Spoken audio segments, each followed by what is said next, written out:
बिस्मिल्लाहिर्रहमानिर्रहीम। इमरान खान साहब ने आज एक इंटरव्यू दिया है। उनसे पहला सवाल ये पूछा गया कि GSPR के जो बयान दिया उसके बाद आपका क्या रद्दमल है। उन्होंने कहा कि DGSPR के बयान से तो हम लगता है कि उन्होंने हम पे फ़र्द जुर्म आयद कर दी है। इससे पहले भी जो कोर कमांडर का लामिया था या फॉर्मेशन कमांडर का लामिया था, उससे तो ज़ाहिर हो रहा है कि हम पे फ़र्द जुर्म आयद हो गई है। उन्होंने कहा कि मैं तो यही कहता हूँ कि अगर हम पे इल्ज़ाम है तो पहले सबसे पहले इसकी शफाफ तहकीकात करवाई जाए। अगर कोई इसमें हम मुलव्वस हैं या मेरी पार्टी मुलव्वस है, उसको बाकायदा तौर पर सज़ा दी जाए। नंबर दो, उन्होंने पूछा कि आपकी हुकूमत को ख़त्म कराने में किसका ज़्यादा किरदार बनता है। उन्होंने कहा कि ये पहले सबसे पहले यह है कि मेरी हुकूमत को ख़त्म कराने में सैफर का किरदार सबसे अहम था, जो कि अमेरिका से आया था, डोनाल्ड नू ने भेजा था। उसके बाद मुझे जब पता चला कि मैंने देखा कि 30,000 डॉलर जो हैं 30,000 डॉलर जो हैं वो असैन खान को दिए गए हैं, हायर किया गया उसको, इसलिए कि वो बाजवा साहब का मेज वहाँ पर आए और मुझे मतलब कि मेरा मेज ख़राब करे, यानी कि एंटी अमेरिका और प्रो अमेरिका साबित करने के लिए ये चीज़ मेरी हुकूमत को होते हुए मैं हुकूमत में था तो उसने ये वायदा किया। तो नंबर तीन बात उन्होंने कहा कि ये आपने तो मतलब कि रशिया से वापस आके तो बाकायदा तौर पर आपने तो बड़ा अच्छा वायदा किया था तेल का। उन्होंने कहा तेल का सब अब लोगों को समझ आ जाना चाहिए था कि जो यूक्रेन की मतलब कि हमारे उन्होंने सब कहा कि यूक्रेन के बारे में मेरी ये पॉलिसी थी कि हम ये न्यूट्रल रहे। लेकिन फिर आपको पता है कि ये इम्पोर्टर को मतलब लाई गई थी, बाजवा साहब ने इसीलिए लाई थी कि वो यूक्रेन के मामले में उनकी मदद करे और बाकायदा उन्होंने मदद की।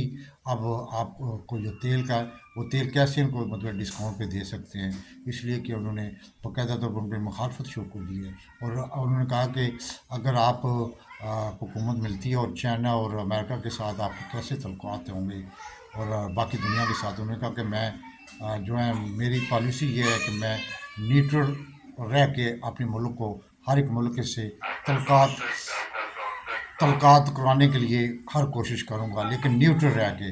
मैं अपने आपको याद होगा कि हमारे मुल्क हमने जिस तरह 9/11 के बाद मदद की है, यानी कि वन साइडेड होके, और जिस तरह तालिबान के मतलब कि मुखालिफ आपको याद होगा कि जनरल ज़िया साहब ने तो ऐसी मैं पॉलिसी नहीं चाहता जिसमें हमारे अवाम मरे, जिसमें हमारी मईशत को नुकसान हो, जिसमें हमारी मतलब कि मुल्क का तबाही बर्बादी हो। मैं ऐसे तलक़ात चाहता हूँ और अपनी अवाम के लिए कि मतलब कि न्यूट्रल रह के हर एक मुल्क से मैं तलक़ात से सवाल करेंगे। उन्होंने जब सहाफ़ी ने ये सवाल पूछा कि आपके बहुत ही नज़दीकी बंदे छोड़ गया है, उन्होंने कहा कि मेरा एक मिशन है। इस मिशन मैंने शुरू किया था, इसमें लोग आते जाते हैं, मतलब नए लोग आते हैं, पुराने चले जाते हैं, मुझे कोई किसी से का फ़र्क नहीं। मेरा मिशन जो है वो जब तक मैं ज़िंदा हूँ, जब तक उनका आखिरी कतरा मेरे में है, मेरा मिशन ये जारी रहेगा।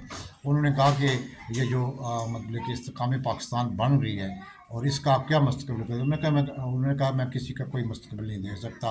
उन्होंने कहा कि जो अब दुबई में प्लान बन रहा है, उन्होंने कहा ये दुबई में प्लान आपको पता है कि जो एक लंदन प्लान था उससे पाकिस्तान का बेड़ा गर्क हो गया है। अभी दुबई प्लान में भी वही एस्टेब्लिशमेंट कोई मदद कर रही है, उनको मतलब बंद बांट करवा रही है, इसको ये देना, इसको वो देना, उसको फलाना देना, इसको धमकाना देना।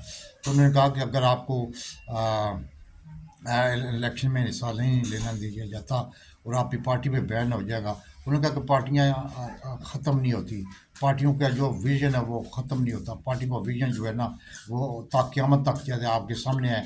नेल्सन मंडेला के साथ भी लोग थे और उनकी पार्टी का भी बैन था, लेकिन वो फिर आखिर में वो मतलब कामयाब हो गए। इस तरह जो पार्टियाँ इस तरह तोड़ने से या इस तरह लोगों को जाने से कोई फ़र्क नहीं पड़ता। कायद आज़म के साथ भी कई लोग आए, कई चले गए, लेकिन उनका मिशन जारी था और उन्होंने उसमें आखिर कामयाबी हासिल की। इसलिए ये जो पार्टियाँ तोड़ने की कोशिश की रही है या मतलब कि डराने की कोशिश कर रही है या बैन कराने, इससे पार्टियाँ ख़त्म नहीं होती।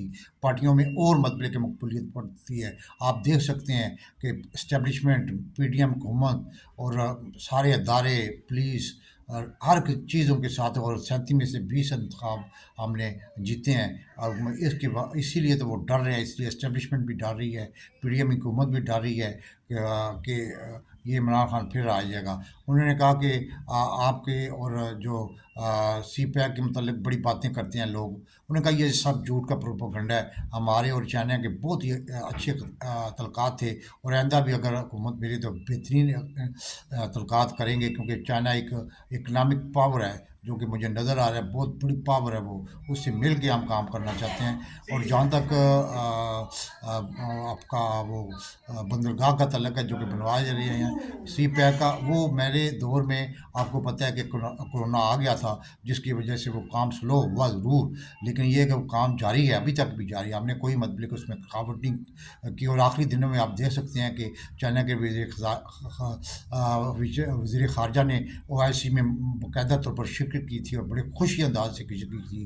اور میرے دور میں جو ہے 2 دفعہ آخری دنوں میں 2 دفعہ میں نے او آئی سی کی کانفرنس بلائی، اور اس میں بہت اچھے اعلامیہ جاری ہوئے تھے، آپ کو سب کو پتہ ہونا چاہیے۔ یہ ایک پروپیگنڈا جو کہ مغرب دنیا بھی اور مطلب کہ پاکستان میں بیٹھے ہوئے بھی یہ پروپیگنڈا کرتے ہیں کہ یہ جو طالبان خان ہے، یہ امریکہ کو ناراض کر دیا، چائنا کو ناراض کر دیا، سب پروپیگنڈا ہے۔ میں نے سب سے تعلقات اچھے بنائے ہیں، اور آئندہ بھی انشاءاللہ بنانے کی کوشش کروں گا۔ پاکستان زندہ باد۔